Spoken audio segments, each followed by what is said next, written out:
Okay, Kaya. Now Hey, you're in Kaya. front of the camera. Hey, Kaya, show everybody that's a dog, especially this dog, likes nothing better than to retrieve a ball. Out. There we go. That was the shortest retrieve ever. Well, you know, there's the water. Albert. Albert. Hi, Albert. Oh, well. So, after you've flown in space, a lot of people wonder, what do you do then? And his tail's banging on the table. A lot of people, what are you going to do then? And Of course. And there's a lot of different options, and interesting things happen. Like, for example, a little over a year ago, I get this note in my email saying, Hey, Albert. saying, hey, Sean Penn, the actor, wants to talk to you. I'm like, Sean Penn Yeah. wants to talk to me? Okay. All right, fine. So we sort it out, give him a call, and it turns out he's been asked to portray an actor in a TV series. Yeah. And in fact, he's going to portray an astronaut in a TV series. see. He's going to act as an astronaut.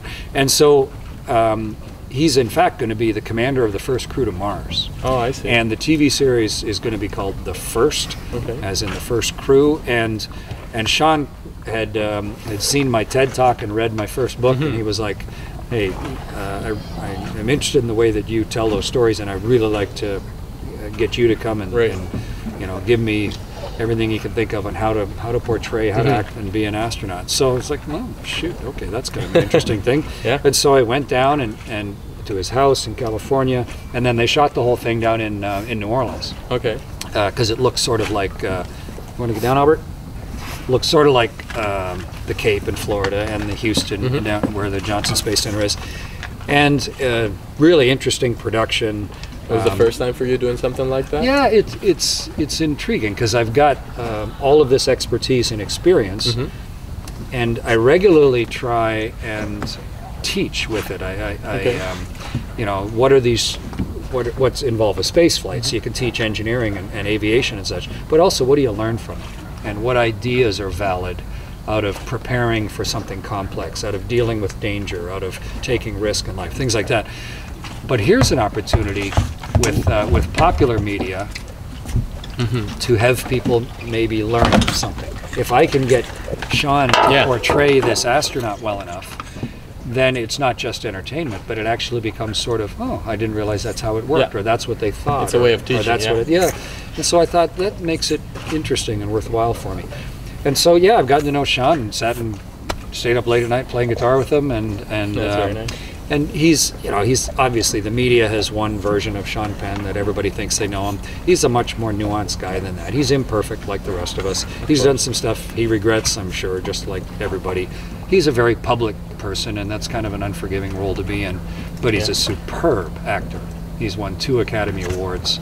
He's the highest accolades of acting. So that was really interesting for me to watch, and getting to know each other, and hopefully giving him some ideas and lines and perspectives that he could make this role of this experienced astronaut who's now being asked to do something brand new, very dangerous, for the first time. And the first season just came out, and it's really beautifully put together.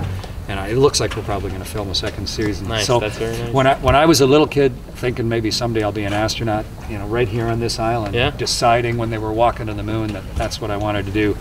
You know, you never predict where your life's going to go, but at no point did I predict, did I predict that, well, maybe someday one of the world's best actors will be phoning me so that he can pretend convincingly to be the astronaut that I incredibly enough had a chance to become.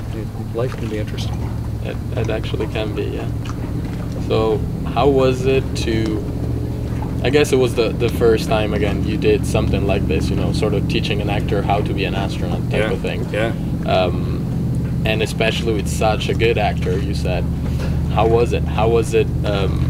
Was it good? Was it, because it was such a unique experience, you know? We spent a lot of time just talking in general at first, just, you know, what goes into it, what are the ideas like, how do I think about things, how do you get ready for stuff, and then we went through scripts together, you know, does this dialogue make sense?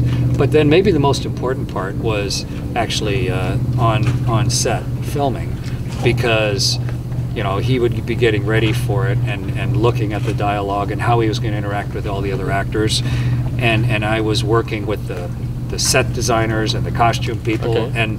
and sort of really trying to keep a common thread of accuracy in there. And to me, the best part was watching some of the actors, including Sean, say something out loud because they'd heard me say it, or reflecting an emotion because they realized, yeah, this is how a person would actually be at these times. And so many of the space movies, they're terrible, you know. Right. They're like a bad comic book representation.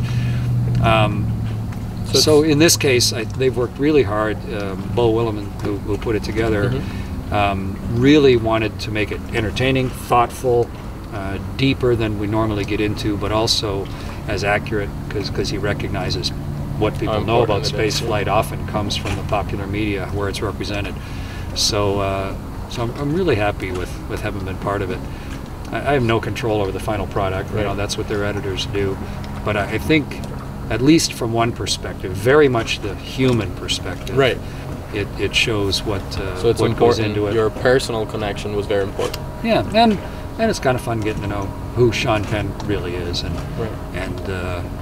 recognizing he's just another person doing his best with his particular set of skills, and not pretend that just because he's won an Academy Award, he's like somehow wildly different than everybody else. You know, cut people some slack. Don't forgive them their failures, but recognize they're just people too. Right.